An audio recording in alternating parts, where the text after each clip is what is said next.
Bonjour à tous et bonjour à toutes. Aujourd'hui, je vais vous expliquer ce qu'est un schéma précoce inadapté de l'enfance. On parlera également de schéma d'auto-sabotage. Alors, qu'est-ce qu'un schéma? C'est un thème, on pourrait aussi appeler une blessure, qui est envahissante et qui est répétitive. Alors, répétitive dans le sens où on a l'impression de rejouer systématiquement les mêmes scénarios de vie encore et encore, avec des situations qui se ressemblent ou avec des relations amoureuses qui se ressemblent et on va rejouer la même partition encore et encore. Les schémas s'expriment beaucoup dans les relations puisqu'on sait qu'il y a un lien avec la théorie de l'attachement. Et bien souvent, la nouvelle figure d'attachement quand on est adulte, c'est le conjoint, c'est le partenaire. Ça peut être aussi un ami, mais plus généralement, c'est quand même plutôt le conjoint, l'époux ou l'épouse. Donc de manière répétitive, parce que c'est ce schéma, à travers ses façons de penser, les émotions ressenties et les comportements vont se répéter encore et encore, entraînant finalement une confirmation du schéma, une confirmation des croyances liées au schéma. C'est également quelque chose qui est envahissant. Pourquoi envahissant? Parce qu'en fait, on va retrouver le schéma en fait se caractérise par des souvenirs, des émotions, des sensations physiques, corporelles au niveau physiologique, mais aussi des représentations, des croyances à travers des biais cognitifs. Et tout ça fait que c'est assez envahissant et ça va aller jusqu'à engendrer ce qu'on appelle des stratégies d'adaptation, parce que le comportement ne fait pas partie du schéma, le comportement, la stratégie d'adaptation est une conséquence du schéma. Et d'ailleurs, on verra qu'il peut y avoir plusieurs stratégies d'adaptation. Alors, comment se construit le schéma? D'abord, il se construit dans l'enfance. Voilà pourquoi on l'appelle schéma précoce inadapté de l'enfance. Quand certains besoins n'ont pas été nourris, ou au contraire quand ils ont été trop nourris. On sait aussi, c'est quand il y a eu par exemple de la maltraitance, en tout cas une forme d'abus, les abus sexuels, de la maltraitance physique, il y a un schéma qui va presque automatiquement se mettre en place. Et puis le schéma peut aussi se développer quand il y a eu une forme de modélisation du parent ou des éducateurs. Donc modélisation, c'est-à-dire j'ai une représentation à travers les comportements, à travers les façons de penser, les croyances, de ce qu'on m'a dit, de mon père, ma mère, mon éducateur, un instituteur, et je vais à travers de ce que j'ai vu modéliser et me dire bah tiens, si maman était soumise, peut-être ça veut dire que toutes les femmes sont soumises, et dans ce cas-là, je vais développer un schéma assujettissement, ou au contraire, je vais peut-être compenser ce schéma d'assujettissement. Donc retenez déjà que le thème, la blessure est envahissante à travers des sensations corporelles, des émotions qui peuvent aller de l'angoisse à la dépression d'ailleurs. Quelque chose qui est répétitif dans le sens où vous avez vraiment l'impression de rejouer encore et encore les mêmes scènes, les mêmes partitions. Dans ce cas-là, c'est qu'il y a souvent un schéma. Il faut qu'il y ait des besoins qui n'aient pas été nourris, ou au contraire des besoins qui ont été trop nourris, et ça je vais en parler là tout de suite après. Il y a eu souvent maltraitance, alors pas souvent, je veux dire, s'il y a eu maltraitance ou abus, il y aura un schéma. Maintenant, on peut avoir développé des schémas sans avoir eu de maltraitance ou d'abus, puisqu'il y a d'autres besoins qui auront peut-être été trop nourris et qui vont développer ce schéma. Et puis enfin, c'est quand il y a eu une représentation de certains comportements erronés, biaisés, qu'on a intégrés et qu'on a considérés comme vrais, et on va développer un schéma sur la base de ce qu'on a observé, de ce qu'on a modélisé. Alors, au niveau des besoins, on sait aujourd'hui que les schémas vont se développer si certains besoins ont été pas suffisamment nourris ou s'ils ont été trop nourris. Alors, les besoins fondamentaux de l'enfant pour se développer convenablement, il y en a 5. Il y a d'abord tout ce qui est besoin de sécurité, de stabilité, d'amour, d'écoute, d'empathie, de validation, d'acceptation de manière inconditionnelle de l'enfant, donc de l'aimer de manière inconditionnelle et surtout de lui amener cette sorte de stabilité, de sécurité. Effectivement, souvent, en tout cas ça fait partie du domaine qu'on appelle de rejet et de séparation, séparation et rejet, c'est souvent les schémas qui sont les plus compliqués à travailler, parce qu'ils peuvent parfois être ancrés depuis la toute petite enfance, avant l'âge de 3 ans, donc l'enfant ne parlait pas encore. On va retrouver les schémas abandon, manque affectif, imperfection, isolement, exclusion, il m'en manque un, abus, méfiance quand il y a eu effectivement des abus. Donc ça, c'est le premier domaine qu'on appelle séparation et rejet. Ensuite, tous les besoins d'autonomie et de compétence. Et là, vous comprendrez que justement, ce ne sont pas des enfants qui ont été maltraités, c'est parfois même souvent des enfants à qui on a trop porté d'attention, on a été trop en vigilance sur le fait qu'ils ne souffrent pas, qu'ils ne se trompent pas, qu'ils ne commettent pas d'erreurs. Donc, on n'a pas aidé l'enfant à développer ses compétences, ses performances et son autonomie. C'est typiquement des mamans qui sont angoissées, qui ont trop peur, qui vont tout anticiper pour l'enfant, qui vont tout faire à la place de l'enfant, qui vont dire à la fois attention c'est dangereux, ne va pas là-bas, ne touche pas à ça, tu vas te faire mal, et qui donc empêche l'enfant d'explorer son environnement.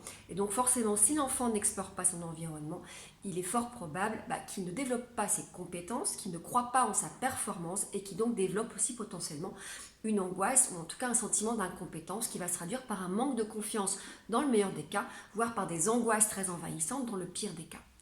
On peut aussi développer ces schémas quand on a des parents qui nous ont carrément laissés dans une forme de négligence. Donc là, on ne nous a pas non plus appris à développer nos compétences. Ensuite, on va avoir tout ce qui est besoin de repères, de limites, donc apprendre à cadrer l'enfant.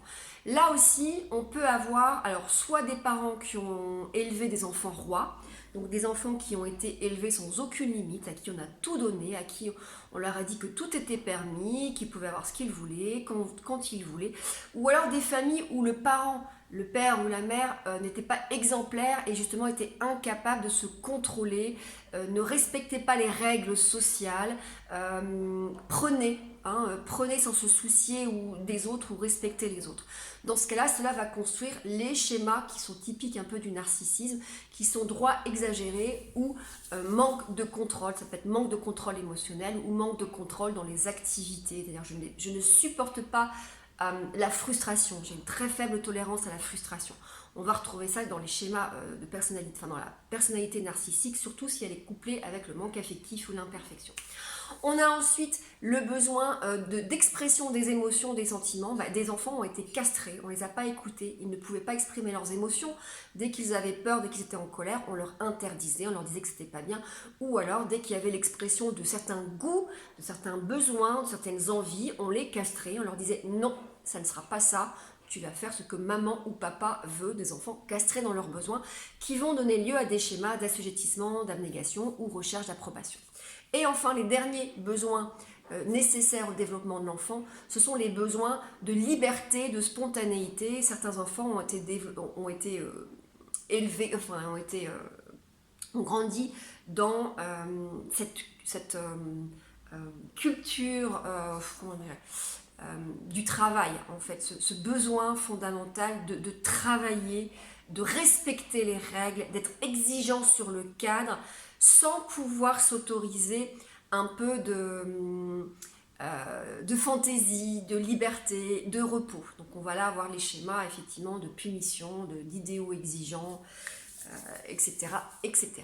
Alors, il est important de savoir que nous allons réagir tous différemment par rapport à un schéma. On peut très bien avoir vécu une expérience dans l'enfance et avoir développé le même schéma et pour autant ne pas réagir, en tout cas dans les stratégies d'adaptation, ne pas réagir de la même façon face au schéma. Pourquoi ? Parce que les schémas, on peut soit les reproduire, donc on va dans le sens de son schéma, soit on peut les éviter, ou soit on va les compenser, c'est-à-dire qu'on va faire totalement l'inverse de son schéma. Alors, pour vous donner un exemple, si j'ai un schéma d'abandon, je vais attirer à moi des personnes qui sont instables, qui sont insécures, qui sont indisponibles. Et donc, je vais aller dans le sens de mon schéma, puisque cette personne va me faire revivre ma blessure d'enfance, ma blessure d'abandon. Voilà pourquoi je dis systématiquement, en plus de travailler sur votre blessure d'enfance, vous devez apprendre à bien choisir vos partenaires pour ne surtout pas choisir des partenaires qui vont réveiller votre blessure. Donc, soit je reproduis mon schéma abandon, dans ce cas-là, j'attire à moi, bizarrement, que des personnes froid, distant, indisponible, et tous les autres qui seraient plutôt à me donner de l'amour, de la considération, ils ne m'attirent pas. Si j'évite mon schéma d'abandon, je ne rentre plus en relation, donc je vais casser les relations. J'ai beaucoup de personnes que j'accompagne qui font ça. À un moment donné, je suis débordée par l'émotion, je me dis de toute façon ça va encore se terminer, je vais encore souffrir, donc hop, je casse la relation, donc je suis dans la fuite ou l'évitement. Et enfin, si je suis en compensation de mon schéma, je fais en général l'inverse de mon schéma. Là, plutôt dans l'abandon, on va être dans une forme d'exigence vis-à-vis de l'autre, demander de la réassurance, des crises de colère, des crises de jalousie, pour demander surtout à l'autre de nous donner de l'attention. Voilà, donc forcément devant le même schéma, vous pouvez avoir des comportements très différents. Ça n'empêche qu'on peut aussi passer d'un comportement à l'autre. Alors généralement, on a peut-être un ou deux comportements préférentiels par rapport à son schéma, mais on peut switcher. Et puis pour certaines personnes, ça sera tout le temps le même comportement.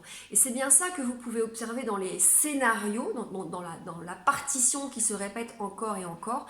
Est-ce que vous avez l'impression que ce sont tout le temps les mêmes pensées, les mêmes croyances, donc aussi souvent les mêmes émotions qui vont peut-être apparaître, soit souvent la colère, soit souvent l'angoisse.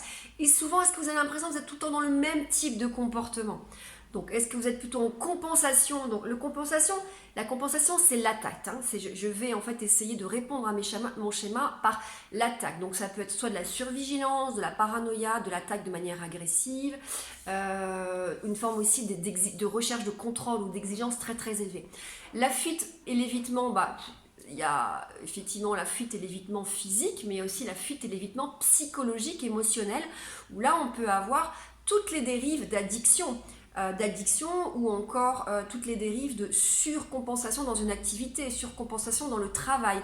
En gros, je vais taire mes émotions, soit en m'apaisant avec des drogues, avec du porno, avec du sexe, soit en m'excitant avec d'autres drogues, soit avec des activités de travail, du sport à outrance. Dans tous les cas, je ne veux pas vivre ces émotions désagréables. Et puis, dans la reproduction, on est plutôt en soumission. On est un petit peu comme un gentil chien-chien qui obéit à son schéma. Donc, je vais vraiment aller dans le sens de mon schéma. Un schéma imperfection va donc attirer à lui des personnes qui vont le critiquer.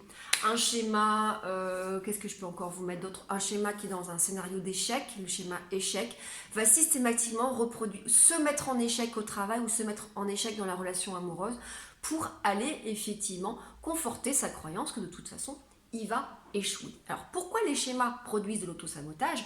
Parce que à travers vos représentations, donc vos biais cognitifs, vos croyances, vos émotions, mais surtout vos stratégies d'adaptation qui sont souvent dysfonctionnelles, eh bien vous allez d'échec en échec, en tout cas de reproduction en reproduction, de scénario en scénario, venir conforter vos croyances par rapport à votre schéma. Un exemple concret avec l'abandon, qui est typique de l'abandon malheureusement. Vous pensez que de toute façon la personne en face de vous va trouver mieux, qu'elle va vous abandonner, que vous allez finir seul. Il s'avère qu'à un moment donné, elle rentre en retard ou qu'elle est en contradiction avec vous. Tout de suite, votre première croyance est de toute façon, je suis pas assez important pour elle, elle va m'abandonner, elle va trouver quelqu'un mieux, ce qui va créer une émotion soit d'angoisse, soit une émotion de colère. Et vous allez faire soit un silence radio, soit de la bouderie à madame, soit une crise de colère, une crise de jalousie. Et à force de répétition, madame en a marre, je dis madame ou madame ou monsieur, madame en a marre, monsieur en a marre, elle se dit écoute, moi j'en ai marre de tes crises de jalousie, t'es complètement parano, tu me fais des crises à chaque fois, je m'en vais. Ce qui vient bien sûr, chez le schéma abandon, conforter l'idée que de toute façon, on va l'abandonner et donc on vient renforcer la croyance encore et encore. Donc en TCC, en thérapie des schémas, on va travailler, alors on identifie effectivement le schéma à travers de l'imagerie, à travers les scénarios de vie. Voilà pourquoi moi je demande souvent comment ça se passe dans les relations amoureuses, est-ce qu'il y a des scénarios qui se répètent. On va trifouiller un petit peu quand même dans le passé sur les histoires et ça c'est pas toujours très drôle mais il faut passer par là pour comprendre. Et puis après on va travailler avec les croyances, les représentations, les biais cognitifs, donc tout un travail de changement de représentation de son schéma. Au niveau émotionnel, alors avec les TCC, on va retrouver toutes les techniques émotionnelles, mais au niveau émotionnel, on va faire tout ce qui est reparentage en imagerie, où on va aller reconnecter à l'émotion, reconnecter à la sensation corporelle, on va retourner dans le passé, essayer de travailler tout ça en reparentage et faire des liens avec les situations du moment présent, parce que les schémas vont se... oh là là, j'ai du mal, vont se concrétiser dans les situations du moment présent, dans des contextes, dans des situations ou avec des personnes que d'ailleurs vous allez attirer inévitablement et inconsciemment. Souvent, je dis souvent, les mêmes personnes, vous allez attirer le même genre de personnes et vous allez attirer à vous le même genre de situation ou de contexte. Et puis au niveau comportemental, on va forcément travailler sur des stratégies d'adaptation qui sont plus adaptées comme l'affirmation de soi, par exemple, l'expression des émotions, l'expression de ses besoins. Voilà, en tout cas des comportements qui ne sont pas délétères, mais qui sont constructifs et productifs. Voilà, j'espère que cette vidéo un peu longue, quand même 15 minutes, vous aura été utile. À très bientôt.